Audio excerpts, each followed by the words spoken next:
Hello everyone, welcome to Tech Developer channel, and in today's video I'm going to show you how to change your Microsoft account in your Windows 11 computer.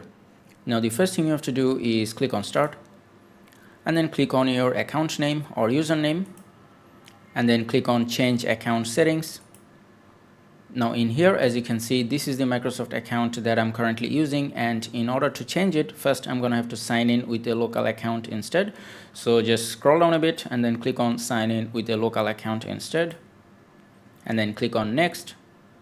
Now enter your current PIN number.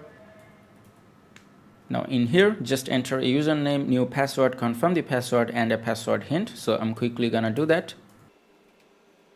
and then click on next and then click on sign out and finish. Now it will sign you out of Windows. Now just sign back in again using your old PIN number. And we are halfway done. Now go back to start again and then go to your account. And here you can see that currently we don't have any Microsoft account. Now all you need to do is just enter the details of your new Microsoft account. So just scroll down here and then click on sign in with a Microsoft account instead.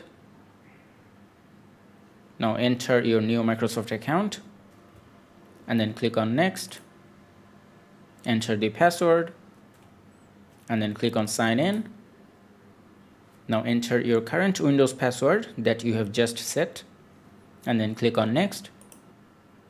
Now click on next. Now enter your old PIN number. And we are basically done, and here you can see our new Microsoft account. And that is how you can change your Microsoft account in Windows 11 computer. I hope this video was helpful. If it was, please give it a thumbs up and don't forget to subscribe.